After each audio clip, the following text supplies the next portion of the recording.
Behind most headlines, the pattern is familiar. A household dog. A sudden bite. A normal day that shifts in seconds. This is not a hunt for evil animals. It's a look at high-consequence breeds. Dogs whose power and instincts can turn a mistake into a permanent outcome. And if you stay to the end, you'll see why the final entry is the one people argue about most, because it doesn't look dangerous at all. In working dog environments, military, police, protection, search, danger is not a rumor. It's a measurable risk. Handlers evaluate thresholds, drive, nerve, bite style, recovery, stress tolerance, and how quickly a dog escalates when it feels pressure. A dog doesn't need to be mean to be dangerous. It only needs to be capable, strong, fast, motivated, and placed with someone who can't read signals, can't set boundaries, or can't manage the environment. So this is a documentary list. 10 breeds most often linked to serious incidents, restrictions, or high-risk ownership. As we move through them, watch for the same principle repeating. The breed is rarely the whole story, but the breed often determines how unforgiving the story becomes. Start with the uncomfortable category. Dogs shaped for confrontation. Not because they're born monsters, because humans selected for what wins fights. Grip, persistence, intensity, the refusal to stop once engaged. This is why names like Bandog type mixes, the American Pit Bull Terrier, and Tosa Inu surface again and again in arguments about risk. They sit where power meets controversy. The danger is rarely one trait. It's stacking traits, strength plus drive plus low tolerance for provocation, and then subtracting structure, training, and responsible handling. And this is the detail people miss. A high-drive dog can be deeply bonded, well cared for, even good in the home, yet still be the wrong match for an average family. Payoff. Risk isn't only temperament, it's consequence. And it echoes what owners admit in comment sections. Love doesn't replace management. Then come the breeds that trigger the loudest disputes. Rottweilers, for example.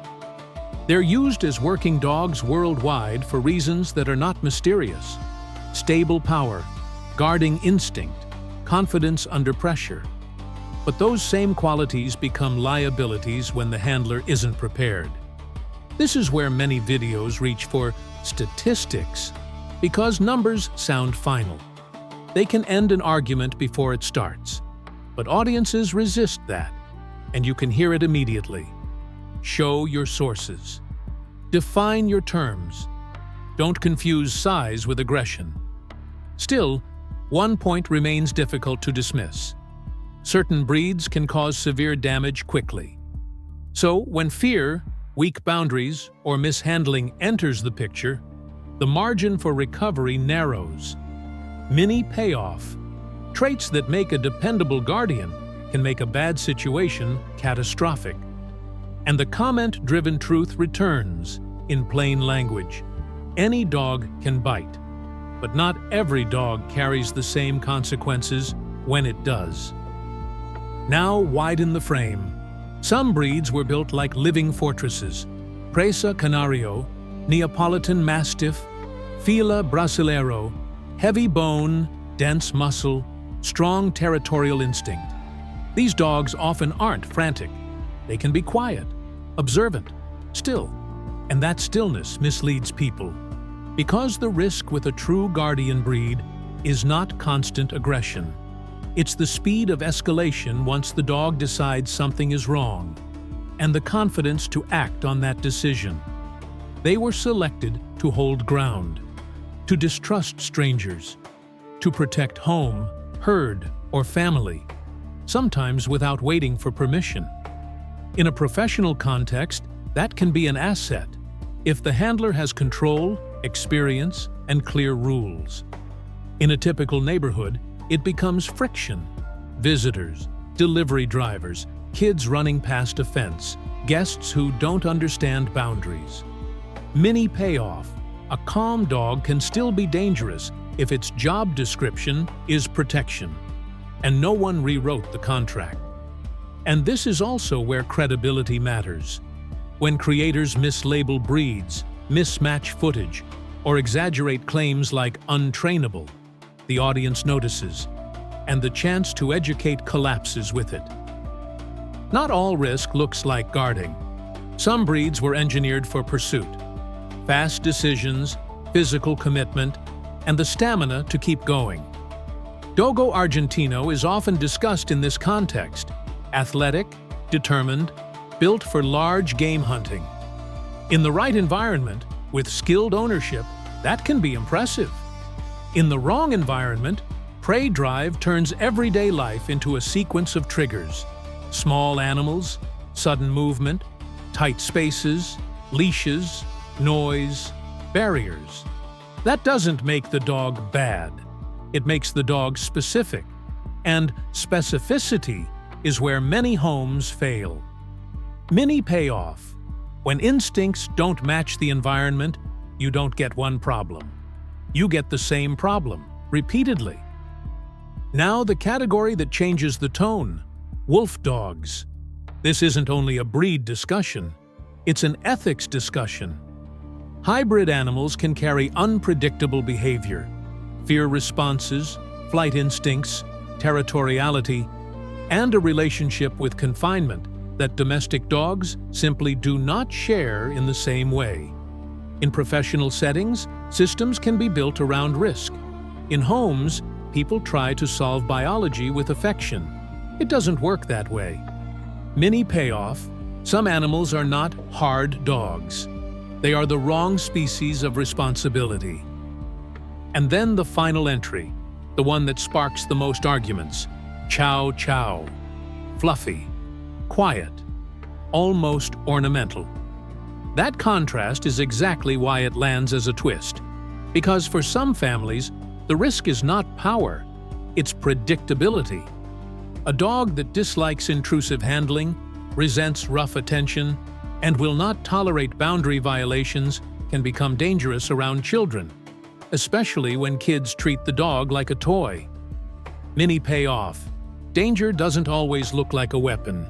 Sometimes it looks like a teddy bear with limits. If you listen to what owners say when the cameras are off, the strongest reversal is simple. The most dangerous factor is often the human. On Reddit, the pattern repeats in different voices. A first-time owner asks about a Rottweiler, and experienced people warn that leadership and socialization are not optional. They're the work. Not because the dog is evil, because the dog is capable.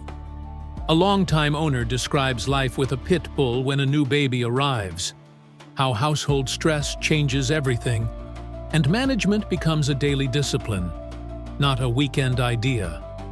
Another thread exposes a quieter pressure. Stigma. Owners feel forced to be perfect, because any mistake becomes proof. The breed is dangerous. That pressure doesn't automatically improve safety. It can push people to hide problems instead of addressing them early. And then there's the ending. Most dangerous breed lists: avoid. Rehoming. Not dramatic. Not viral.